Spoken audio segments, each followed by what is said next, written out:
Good morning everyone. Welcome back to GK today. This is Nuzhat सना और आज के session में हम डिस्कस करेंगे 27th और 28th ऑफ अक्टूबर के सबसे मोस्ट इम्पॉर्टेंट करंट अफेयर्स। कल संडे था, आई एम श्योर आपने रिवीजन किया होगा जो हमने पिछले एक हफ्ते में पढ़ा है और आज मंडे को एक फ्रेश स्टार्ट लेते हैं। तो यहाँ पे आप कुछ कीवर्ड्स देख सकते हैं स्क्रीन पे जो कि लिखे हुए हैं और ये हमारे सेशन का क्रक्स रहने वाला है, ठीक है। जैसे कि हम बात करेंगे पीएम यशस्वी स्कीम की, फिर आईसीएन स्टेटस देखेंगे जायंट सैल्मन कार्प का, मेकॉन्ग रिवर के लोकेशन की बात करेंगे, वर्ल्ड इकोनॉमिक आउटलुक रिपोर्ट के बारे में कुछ इंपॉर्टेंट पॉइंट्स चेकआउट करेंगे, उर्मिला चौधरी देखेंगे किस वजह से न्यूज़ में आई हैं, global anti racism championship award किसको दिया गया, लेजर इंटरफेरोमीटर स्पेस एंटीना किन दो स्पेस एजेंसीज का कोलैबोरेशन है। इसके बाद देखेंगे वर्ल्ड पोलियो डे हम कब ऑब्जर्व करते हैं और international film festival of India कहाँ पे मनाया गया, ठीक है। तो ये कुछ इंपॉर्टेंट चीजें हैं जिनके बारे में आज हम बात करेंगे। आइए स्टार्ट करते हैं पहले क्वेश्चन के साथ। Which ministry has implemented the PM Yashasvi scheme? किस मंत्रालय ने पीएम यशस्वी योजना को लागू किया है? The correct answer is B option, ministry of social justice and empowerment. सबसे पहले पीएम यशस्वी का फुल फॉर्म क्या होता है? It stands for PM young achievers scholarship award scheme for vibrant India, ठीक है। ये पूरा फुल फॉर्म है पीएम यशस्वी का। ये इनिशिएटिव है ministry of social justice and empowerment का। पर्पस है फाइनेंशियल हेल्प प्रोवाइड करना, साथ ही एजुकेशनल सपोर्ट देना किन लोगों को? उन स्टूडेंट्स को जो कि ओबीसी से बिलोंग करते हैं यानी कि अदर बैकवर्ड क्लासेस से, ईबीसी से यानी कि इकोनॉमिकली बैकवर्ड क्लासेस से, या फिर डीएनटी से मींस डी नोटिफाइड ट्राइब से, ठीक है। तो इसके अंतर्गत अर्लियर प्रोग्राम्स को मर्ज किया गया, जैसे कि doctor Ambedkar post matric and pre post matric scholarship for EBCs and DNTs को, जो कि स्टार्ट हुई थी 2021 से 22 में, ओके। तो इस स्कीम में स्कॉलरशिप दी जाएगी उन सभी बच्चों को जो कि क्लास 9 में हैं to the post secondary studies. और इसका ऑब्जेक्टिव क्या है? जो भी हमारे डिसएडवांटेज ग्रुप्स हैं उनको एम्पावर करना by removing the financial barriers, जिससे कि वो भी अपनी एजुकेशन अच्छे तरीके से कंप्लीट कर सकें, ठीक है। तो यहाँ पे 2-3 बातें याद रखिएगा। सबसे पहले पीएम यशस्वी का फुल फॉर्म क्या है? PM young achievers scholarship award scheme for vibrant India. कौन सी मिनिस्ट्रीज को इंप्लीमेंट करती है? This is ministry of social justice and empowerment. फिर तीसरा क्वेश्चन ये पूछा जा सकता है कि पीएम यशस्वी स्कीम किन तरह के बच्चों के लिए है? तो class 9 to post secondary studies, okay. कौन कौन से लोग इससे फायदा उठाएंगे? तो students from OBC, EBC and DNT backgrounds. Fine, अगली स्लाइड में चलिए हम इंपॉर्टेंट गवर्नमेंट स्कीम्स को रिवाइज कर लेते हैं जो पहले न्यूज में रह चुकी हैं। The first question is what is the primary aim of Pradhan Mantri Janjatiya Unnat Gram Abhiyan recently seen in the news? इस कैंपेन का पर्पस क्या था? तो जो हमारी ट्राइबल कम्युनिटी है उनके सोशियो इकोनॉमिक स्टेटस को बेटर बनाना, ठीक है। Niyad Nellanar scheme is associated with which Indian state? ये स्कीम लॉन्च की थी छत्तीसगढ़ ने। अच्छा, इसमें डिटेल में जो बातें थी यानी कि जो इंपॉर्टेंट पॉइंट्स थे इस स्कीम के, इसके बारे में हम पीछे सेशंस में बात कर चुके हैं ऑलरेडी। यहाँ पे अगर इसके बारे में सेशन में बात करेंगे तो बहुत ज्यादा फिर लंबा हो जाएगा, ठीक है हमारा session. ONDC portal means open network digital commerce portal is launched by which ministry? इसको लॉन्च किया है ministry of commerce and industry ने। What is the budget outlay for the India AI mission recently approved by the Cabinet of India? इसके लिए कितना budget outlay तैयार किया गया है? 10,000 करोड़ रुपए का। Which state government recently launched the गोइम विनामूल्य बीज योजन इनिशिएटिव? ये इनिशिएटिव है गोवा का। Fast track special court is a centrally sponsored scheme launched in which year? ये सेंट्रली स्पॉन्सर्ड स्कीम है, इसको लॉन्च किया गया था 2019 में। What is the primary objective of Ghar portal recently seen in the news? Ghar portal का ऑब्जेक्टिव क्या है? डिजिटली ट्रैक करना और मॉनिटर करना restoration and repatriation of children, okay. Question number 2 here is what is the current ICN status of giant salmon carp which was recently sighted in Mekong river? हाल ही में Mekong नदी में देखी गई विशालकाय सैल्मन कार्प की वर्तमान आईसीएन स्थिति क्या है? मैंने आपको पहले भी बताया है कि इन केस अगर कोई भी स्पेशीज न्यूज में आती है तो उसका आईसीएन स्टेटस आपको जरूर याद होना चाहिए, क्योंकि आपके एग्जाम में ये नहीं पूछा जाता कि पर्टिकुलर स्पेशीज किस वजह से न्यूज में आई है, रादर ये क्वेश्चन पूछा जाता है कि उसका आईसीएन स्टेटस क्या है, ठीक है। तो इस स्पेशीज का आईसीएन स्टेटस है क्रिटिकली इंडेंजर्ड। तो पहले तो ये जान जाते थे कि ये एक्सटिंक्ट हो चुके हैं, मतलब बहुत सालों तक इनको देखा नहीं गया तो लोगों ने समझा कि एक्सटिंक्ट हो चुके हैं, लेकिन फिलहाल रिसेंट ईयर्स में 3 बार इनको स्पॉट किया गया है मेकॉन्ग रिवर में, ठीक है। तो ये एक तरह की फिश है जिसको आप मेकॉन्ग जायंट सैल्मन कार्प के नाम से भी जानते हैं। 4 फीट तक की होती हैं और इनकी एक डिस्टिंक्ट नॉब होती है इनके लोअर जॉ पे। ज़्यादातर आपको ये मिलेंगे नॉर्दर्न कैम्बोडिया में, लाओस में और थाईलैंड में। और पिछले कुछ सालों से इनकी जो पॉपुलेशन है वो काफ़ी डिक्लाइन हुई है, 90% तक डिक्लाइन हुई है। रीज़न क्या है? Over fishing and habitat loss. ठीक है, तो फिश जो ये वाली है क्रिटिकली इंडेंजर्ड है as per the IUCN red list. और मेकॉन्ग रिवर की बात हमने ऑलरेडी करी थी, ये लॉन्गेस्ट रिवर है साउथ ईस्ट एशिया की और बहुत सारी इसमें फिश स्पेशीज सपोर्ट होती हैं while creating a fertile delta in southern Vietnam. ठीक है, तो जायंट सैल्मन कार्प जो आजकल चर्चे में है, ये एक फिश की स्पेशीज है और इनका IUCN स्टेटस है क्रिटिकली इंडेंजर्ड। ओके, यहाँ पे अगर हम बात करें मेकॉन्ग रिवर की, तो मेकॉन्ग रिवर कहाँ से ओरिजिनेट होती है? तिब्बतन प्लेट्यू से ये इमर्ज होती है। और कौन सी एक इंपॉर्टेंट हाइड्रोलॉजिकल फीचर है जो कि फॉर्म होती है by the Mekong river in Vietnam country? It is the Mekong delta. बहुत बार इसके बारे में आपने पढ़ा होगा। ठीक है, फिर कौन सी ऑर्गेनाइजेशन है जो कि कैटेगरीज को यूज करती है जिससे कि जो स्पेशीज हैं उनके एक्सटिंक्शन रिस्क को क्लासिफाई किया जाता है? That is the IUCN। और IUCN का फुल फॉर्म है international union for conservation of nature. ठीक है, इनकी जो सबसे हाईएस्ट रिस्क वाली कैटेगरी है उसका नाम क्या है? तो that is the critically endangered, जिसमें कि ये फिश वाली स्पेशीज मौजूद है। ओके, नेक्स्ट स्लाइड में हम बात करेंगे important environment and biodiversity related current affairs. Lavender cultivation was introduced in the temperate regions of which state or the Union Territory of India by the CSIR Aroma Mission? Lavender cultivation को introduce किया गया temperate regions of Jammu and Kashmir में by the CSIR Aroma Mission। Similipal tiger reserve की location क्या है? तो Similipal tiger reserve पिछले दिनों न्यूज में था और ये आपको उड़ीसा में मिलेगा। Recently, the Forest and Wildlife Department of Delhi is establishing a tissue culture laboratory at which wildlife sanctuary in India? तो forest and wild life department of Delhi establish कर रहे हैं इस टिश्यू कल्चर लेबोरेटरी को Asola Bhati wild life sanctuary में। ठीक है, तो आपसे ये भी पूछा जा सकता है कि Asola Bhati wild life sanctuary की लोकेशन क्या है? Anamalai tiger reserve is located in which Indian state? ये टाइगर रिजर्व है तमिलनाडु में। Recently India has initiated its first comprehensive survey of high risk glacier lakes in which Indian state? तो पहली बार India start कर चुका है अपना comprehensive survey high risk glacier lakes का अरुणाचल प्रदेश के स्टेट में। What is the primary habitat of emperor penguins recently seen in the news? तो इनका प्राइमरी हैबिटाट क्या है? Pack ice and surrounding marine areas in Antarctica, यानी कि ये ज्यादातर अंटार्कटिका में मिलते हैं। ठीक है, Which type of ecosystem is associated with a recent discovery of fascinating animals like transparent sea cucumbers and pink sea pigs? Answer है abyssal plains। ठीक है, क्वेश्चन नंबर 3 देखेंगे। Which organization recently released a World Economic Outlook report in October 2024? किस संगठन ने अक्टूबर 2024 में विश्व आर्थिक आउटलुक रिपोर्ट को जारी किया है? The correct answer is B option, IMF international monetary fund. इसका हेडक्वार्टर कहाँ पे है? बहुत बार मैंने आपको बताया है, वॉशिंगटन DC। ठीक है, तो IMF ने रिलीज किया है हाल ही में अपना वर्ल्ड इकोनॉमिक आउटलुक रिपोर्ट अक्टूबर 2024 में। इसमें इन्होंने ग्लोबल ग्रोथ की फोरकास्ट करी है और ये बताया है कि ऐसा एक्सपेक्ट हम कर सकते हैं कि ग्लोबल जो ग्रोथ है वो 3.2% पे स्टेबल रहने वाली है 2024 और 2025 में। ठीक है, तो world economic outlook by annually publish होती है IMF के द्वारा।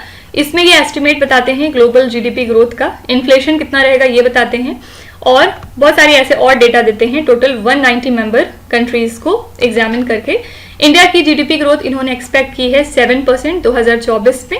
फर्दर फिर इन्होंने बताया है कि 2025 में ये वैल्यू घट के 5% तक हो जाएगी और रीजन क्या है? Due to reduced post pandemic demand. ठीक है, US इकोनॉमी को इन्होंने प्रोजेक्ट किया है कि वो ग्रो करेगी 2.8% पे 2024 में और फिर 2025 में ये वैल्यू फर्दर घट जाएगी और 2.2% पे ये वैल्यू चली जाएगी।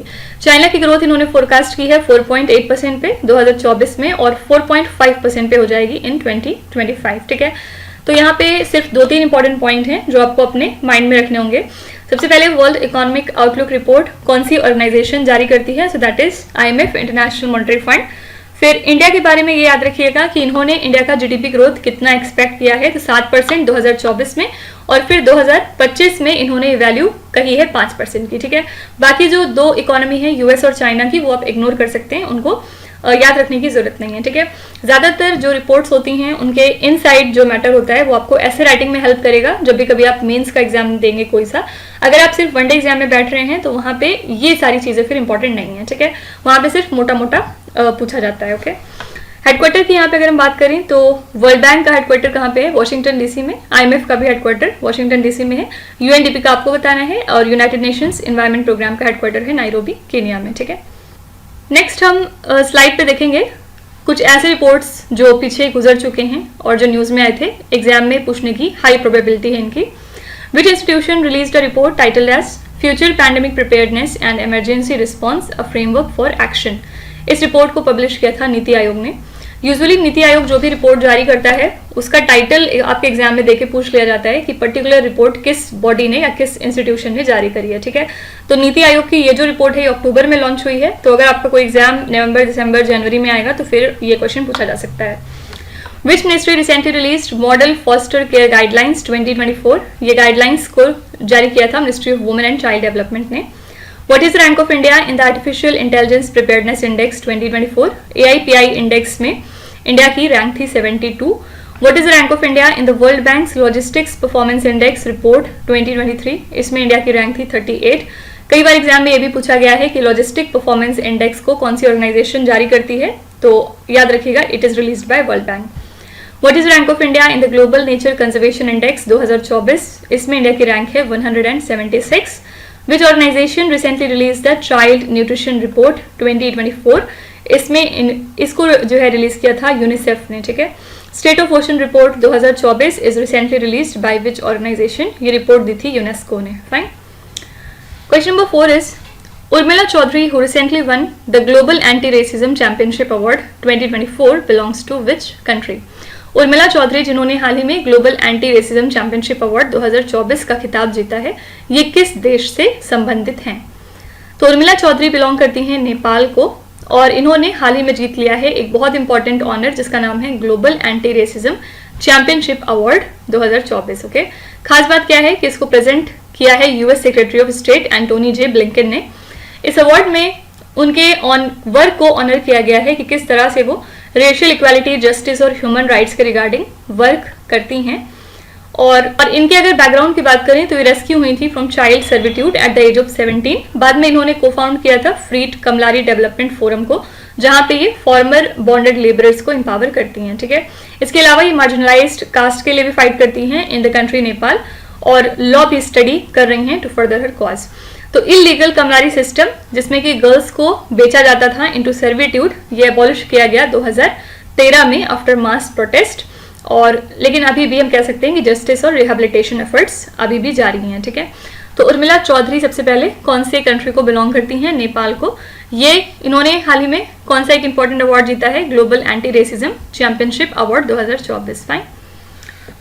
उर्मिला चौधरी के बारे में और क्या पूछा जा सकता है? सबसे पहले कौन सा एक इंपॉर्टेंट रिकॉग्निशन इन्होंने अचीव किया है for her efforts in human right advocacy? This is the global anti racism championship award 2024। कौन सी कंट्री को ये बिलोंग करती हैं जहां पे ह्यूमन राइट वायलेशन के अगेंस्ट काफी काम कर रही हैं? आंसर है नेपाल। फिर कौन सी ऑर्गेनाइजेशन है जिसको इन्होंने को फाउंड किया था to support former bonded labourers? So that is the freed Kamlari development forum, fine. अगली स्लाइड में चलिए हम कुछ अवार्ड्स एंड ऑनर्स के क्वेश्चन देखते हैं। The first question is Derek Underwood who recently passed away was associated with which sport? Derek Underwood का हाल ही में निधन हो गया, ये क्रिकेटर थे। Diana Saimy Tiwari who recently passed away was associated with which sport? इनका हाल ही में निधन हो गया, ये लॉन्ग जंप से रिलेटेड है। Who has been appointed as the new chief secretary of Bihar? Bihar के नए चीफ सेक्रेटरी बने हैं Brajesh Mehrotra. Manohar Joshi who passed away recently was the former chief minister of which Indian state? ये चीफ मिनिस्टर रह चुके हैं महाराष्ट्र के। Kamla Beniwal who recently passed away was the first women minister of which Indian state? ये फर्स्ट वुमेन मिनिस्टर रह चुकी हैं राजस्थान की। Who have been awarded the 2024 Nobel prize in chemistry? अगर आपको याद हो पिछले हफ्ते मैंने आपको नोबेल प्राइज की सारी कैटेगरीज कराई थी, जिसमें हमने देखा था कि इस साल का नोबेल प्राइज फिजिक्स, केमिस्ट्री, फिर पीस प्राइज, इकोनॉमी, सब में अलग अलग किसको किसको दिया गया है, ठीक है। तो यहाँ पे आपका करेक्ट आंसर हो जाएगा David Baker, Demis Hassabis and John M, ठीक है। 3 लोगों ने इस साल का Nobel prize in chemistry share किया है, okay. Who has been bestowed with the prestigious chevalier de la Legion d'honneur, जो कि फ्रांस का हाईएस्ट सिविलियन ऑनर है। फ्रांस का हाईएस्ट सिविलियन ऑनर दिया गया शशि थरूर को, ठीक है। क्वेश्चन नंबर 5 है लीसा मिशन, जिसका फुल फॉर्म है laser interferometer space antenna, is a collaborative project between NASA and which space agency. Laser interferometer space antenna mission NASA और किस अंतरिक्ष एजेंसी के बीच एक सहयोगी परियोजना है। तो लीजा मिशन असल में कोलैबोरेशन है नासा का और यूरोपियन स्पेस एजेंसी का। नासा ने हाल ही में रिवील किए हैं अपने 6 टेलीस्कोप के प्रोटोटाइप को फॉर दिस लीजा मिशन। तो लीजा ज्वाइंट मिशन है in between NASA and European space agency. NASA का फुल फॉर्म क्या होता है? National aeronautics and space administration, ये यूएस की स्पेस एजेंसी है और इसको ये लॉन्च करेंगे मिड 2030s में, ठीक है। तो पर्पस यहाँ पे क्या रहेगा? ग्रेविटेशनल वेव्स को डिटेक्ट करना यूजिंग 3 स्पेसक्राफ्ट, जिनको कि ट्रायंगुलर फॉर्मेशन में प्लेस किया जाएगा 1.6 मिलियन माइल्स अपार्ट, ठीक है। यानी कि ऐसे ट्रायंगल शेप में इन 3 सैटेलाइट्स को रखा जाएगा और एक से दूसरे के बीच का डिस्टेंस जो है, यानी कि ये जो लेंथ होगी ये होगी 1.6 मिलियन माइल्स, ओके। और इसी के साथ ये पहला ऐसा ग्रेविटेशनल वेव डिटेक्टर होगा स्पेस में, जिससे कि हम ब्लैक होल्स को एक्सप्लोर कर सकेंगे, ग्रेविटी देख सकेंगे और यूनिवर्स के एक्सपेंशन को चेकआउट करेंगे। ये जो स्पेसक्राफ्ट है ये लेजर्स को यूज करेगा to measure the subtle distance changes between the free floating cubes और इसी के साथ रिपल्स को डिटेक्ट किया जाएगा इन द स्पेस टाइम, ठीक है। तो सबसे पहले लीजा का फुल फॉर्म याद रखिएगा। लीजा मिशन का फुल फॉर्म है लेजर इंटरफेरोमीटर स्पेस एंटीना। कौन से 2 स्पेस एजेंसी का ये कोलैबोरेशन है? तो फर्स्ट है नासा और सेकंड है यूरोपियन स्पेस एजेंसी, ओके। अगली स्लाइड में चलिए हम साइंस एंड टेक्नोलॉजी के करंट अफेयर्स देखते हैं। The first one is space variable object monitor satellite is a joint project of which 2 countries. ये जो सैटेलाइट है ये ज्वाइंट प्रोजेक्ट है in between France and China. Recently, which organization has released the upgraded dietary guidelines for Indians to suit modern eating habits for 2024? हाल ही में इसको जारी किया था ICMR ने, Indian council of medical research ने। Researchers recently uncovered a new genus and 5 new species of millipedes in which country? ये हाल ही में डिस्कवर हुई हैं अफ्रीका में। What is the name of the weight loss drug recently approved by India's drug regulator? इसका नाम है tirzepatide. What is the total financial outlay recently approved by the Union Cabinet for Venus Orbiter mission? इसके लिए total financial outlay तैयार किया गया है 1236 crore rupees का। काला आजार disease is caused by which agent? इसको कॉज करता है protozoa. What is nitrogen hypoxia recently mentioned in the news? ये क्या चीज है? ये एक प्रोसेस है जिसमें कि नाइट्रोजन को इनहेल किया जाता है to induce the asphyxiation, okay. Question number 6 है world polio day is observed annually on which day? विश्व पोलियो दिवस प्रतिवर्ष किस दिन मनाया जाता है? The correct answer is B option 24 October, ठीक है। तो वर्ल्ड पोलियो डे हर साल हम 24 अक्टूबर को ऑब्जर्व करते हैं। इसको स्टैब्लिश किया था रोटेरी इंटरनेशनल ने टू ऑनर जोनास सल्क, जिन्होंने पहली बार पोलियो वैक्सीन को डेवलप किया था, ओके। पोलियो की बात करें यहाँ पे तो एक हाईली इन्फेक्शियस वायरल डिजीज है जो कि पैरालिसिस कॉज करती है, यहाँ तक कि इसकी वजह से डेथ भी हो सकती है ज्यादातर बच्चों की, और इसका कोई भी क्योर नहीं है, याद रखिएगा, ठीक है। सिर्फ इसका प्रिवेंशन है, वो भी थ्रू वैक्सीनेशन। और इंडिया ने रिपोर्ट किया है 741 पोलियो केसेस 2009 में, और ये अब तक का हाईएस्ट नंबर है या फिगर है वर्ल्ड वाइड, ठीक है। लास्ट पोलियो केस इंडिया के अंदर हुआ था जनवरी 2011 में इन हौरा, वेस्ट बंगाल। इंडिया का जो पोलियो इरेडिकेशन सक्सेस है वो किस वजह से सामने आया? Because of strong government coordination, international help, effective messaging and overcoming the cultural challenges. इसी के साथ इंस्पायर होती है इसकी कोविड-19 वैक्सीनेशन ड्राइव, ठीक है। तो वर्ल्ड पोलियो डे हम ऑब्जर्व करते हैं हर साल 24 अक्टूबर को। एक क्वेश्चन यहाँ पूछा जा सकता है कि लास्ट जो नॉन पोलियो केस था वो कब आया था इंडिया में? तो वेस्ट बंगाल के अंदर 2011 में, ठीक है। अगली स्लाइड में आइए हम डेज एंड थीम्स के क्वेश्चंस रिवाइज कर लेते हैं। The very first question is recently where was the 54th session of the codex committee on food hygiene held? ये सेशन हुआ था नाइरोबी कीनिया में। Where was the Nasha Mukt Bharat अभियान व्हीकल लॉन्च्ड? इसको लॉन्च किया गया दिल्ली एनसीआर में। Recently where was the 4th edition of global bio India 2024 organized? ये ऑर्गेनाइज हुआ था नई दिल्ली में। When is the national wild life week 2024 observed? इसको हम ऑब्जर्व करते हैं अक्टूबर के पहले हफ्ते में, और इस बार ये सेलिब्रेट किया गया 2nd to 8th अक्टूबर को। What is the theme of 20th National Good Governance Webinar Series for 2023 to 24? इसके लिए हमने थीम रखी थी promoting excellence in sports and wellness through Khelo India scheme. Which day celebrated as world tuna day every year, world tuna day होता है 2 मई को. Which day celebrated as international day of mathematics every year, इसको हम observe करते हैं 14 मार्च को. Okay. Question number 7 है, recently where was the Bihar first dry port inaugurated, हाल ही में बिहार के पहले ड्राई पोर्ट का उद्घाटन कहाँ पर किया गया. आंसर है बिहता. बिहार ने इनॉग्रेट किया अपना पहला ड्राई पोर्ट बिहता में, और इसको पीपीपी मॉडल पे लॉन्च किया गया, यानी कि पब्लिक प्राइवेट पार्टनरशिप मॉडल पे. ठीक है. ये पोर्ट जो है ये कनेक्टेड है by rail to gateway ports in Kolkata, Haldia, Visakhapatnam, Nava Sheva and Mundra. एक ड्राई पोर्ट है जिसका नाम है इनलैंड कंटेनर डिपोर्ट. ये लॉजिस्टिक फैसिलिटीज प्रोवाइड करेगा फ्रॉम सी पोर्ट्स और airports for cargo handling, storage and transportation. इससे जो भी कंजेशन होगा सी पोर्ट्स या एयरपोर्ट्स पे वो कम हो जाएगा, और इससे efficient movement of goods facilitate होगा in between the inland regions and coastal areas. Okay. तो आपको याद रखना है बिहार का जो पहला ड्राई पोर्ट है वो इनॉग्रेट हुआ है बिहता में. Okay.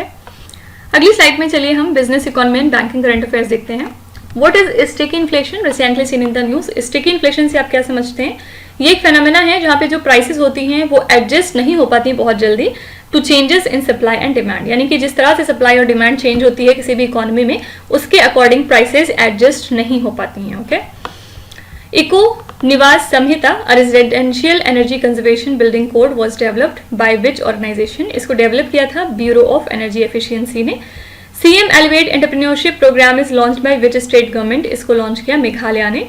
Which organization recently launched the India's first electric vehicle index? India का पहला इलेक्ट्रिक व्हीकल इंडेक्स लॉन्च किया था नेशनल स्टॉक एक्सचेंज ने. What is stable coin recently mentioned in the news. ये क्या है? ये एक तरह की क्रिप्टो करेंसी है. Where is the world's largest hybrid renewable energy park being established? दुनिया का पहला सबसे बड़ा hybrid renewable energy park establish हुआ है गुजरात में.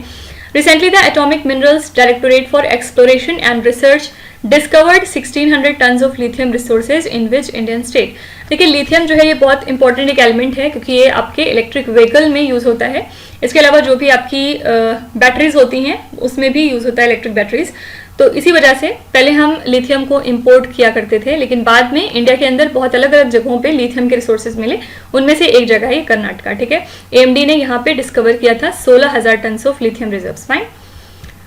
क्वेश्चन नंबर 8 है, Which country has been named the country of focus for the 55th International Film Festival of India? 55वें भारतीय अंतर्राष्ट्रीय फिल्म महोत्सव के लिए किस देश को फोकस देश नामित किया गया है? करेक्ट आंसर है B option, Australia. Ministry of information and broadcasting ने यहाँ पे अनाउंस किया है कि ऑस्ट्रेलिया होगी country of focus at the 55th international film festival of India.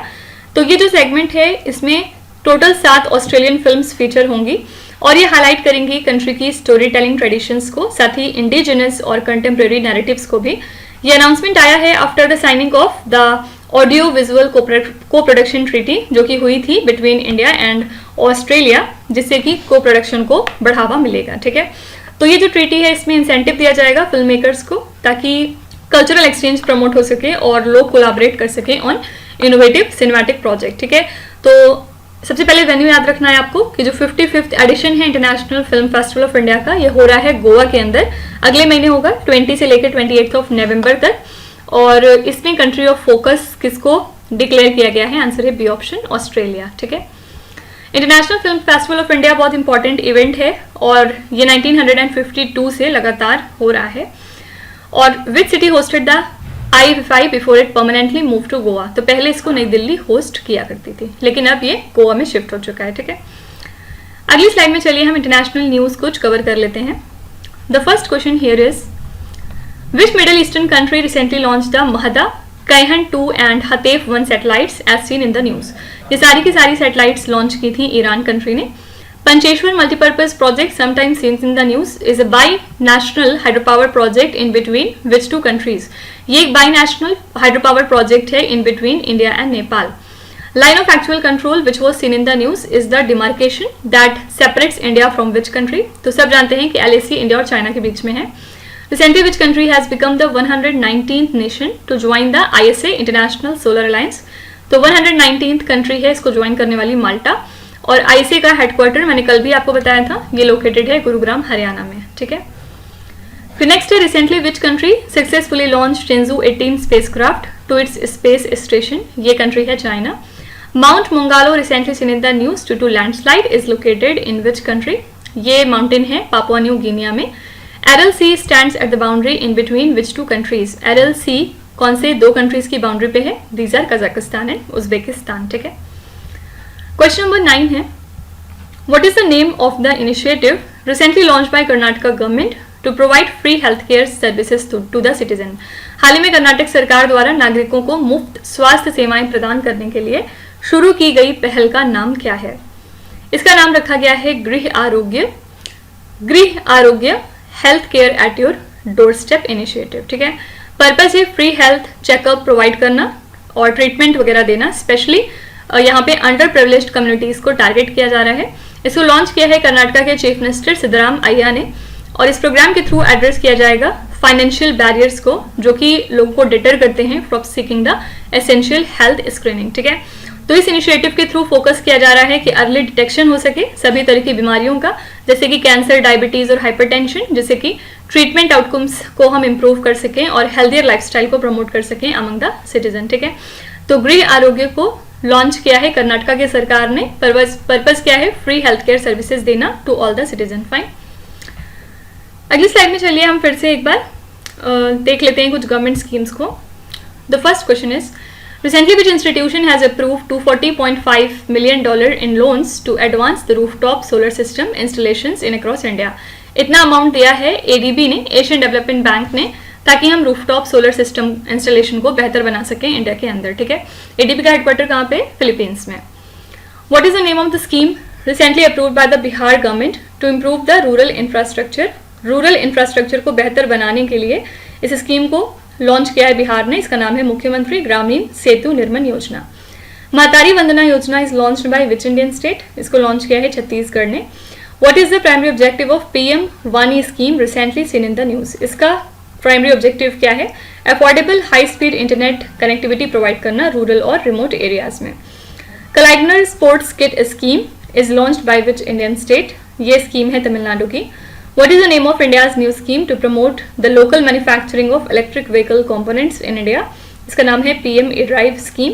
Which state government recently launched the Subhadra योजना scheme? सुभद्रा योजना स्कीम है उड़ीसा स्टेट की। ठीक है। क्वेश्चन नंबर 10 है, recently which state or the union territory has approved the establishment of special courts for people with disabilities? हाल ही में किस राज्य या फिर केंद्र शासित प्रदेश ने विकलांग लोगों के लिए विशेष अदालतों की स्थापना को मंजूरी दी है? Correct answer is A option, Delhi. Delhi government establish कर रही है स्पेशल कोर्ट्स को ऐसे लोगों के लिए जिनको डिसेबिलिटीज हैं, और ये अप्रूव किया है यहाँ के चीफ मिनिस्टर, यहाँ के नई चीफ मिनिस्टर आतिशी ने। ठीक है। इस इनिशिएटिव का पर्पस है जुडिशियल प्रोसेस को स्ट्रीमलाइन करना, साथ ही फेयर और स्विफ्ट जस्टिस प्रोवाइड करना to all the disabled individuals. तो ये एक हिस्टोरिक स्टेप है जिसमें कि जुडिशियल सिस्टम को बेहतर बनाने की कोशिश की जा रही है, ताकि जो भी लोग ऐसे हैं जो पीपल विद डिसेबिलिटीज में आते हैं उनके इंटरेस्ट को बेटर तरीके से सर्व किया जाए। ये जो नए कोर्ट्स होंगे ये चैलेंजेस को रिड्यूस करेंगे इन एक्सेसिंग द लीगल सर्विसेज, साथ ही इससे लोगों का भरोसा बढ़ेगा इन द जस्टिस सिस्टम। इसको डिजाइन किया गया है टू अकोमोडेट स्पेसिफिक नीड्स, और ये जो कोर्ट्स होंगे ये केसेस को रिजॉल्व करेंगे promptly in an inclusive environment. यहाँ पे right to justice for all को प्रायोरिटी पे रखा जाएगा। ठीक है। तो ये जो स्पेशल कोर्ट्स फॉर्म किए जा रहे हैं पीपल विद डिसेबिलिटीज के लिए, ये कहाँ पे हो रहे हैं? दिल्ली में। ठीक है। लास्ट स्लाइड में हम बात करेंगे कुछ नेशनल करंट अफेयर्स की। फर्स्ट क्वेश्चन है, Sugamya Bharat application which was seen in the news is an initiative of which ministry? ये एप्लीकेशन किस मिनिस्ट्री का है? आंसर है ministry of social justice and empowerment. Tele MANAS initiative is associated with which field? ये initiative है related है mental health से। Chinese pond heron bird typically found in northeastern states was recently sighted for the first time in which Indian state? ये एक bird की species है, ज्यादातर आपको नॉर्थ ईस्टर्न स्टेट्स में मिलेगी, लेकिन पहली बार हमने इसको देखा है उत्तराखंड में। Which government organizations recently involved in the MOU for providing e-migrate services through CSE Common Service Center? कौन सी गवर्नमेंट ऑर्गेनाइजेशन है जो कि इस MOU में इन्वॉल्व है? Ministry of external affairs, ministry of electronics and IT, CSE E-Governance Services India Limited.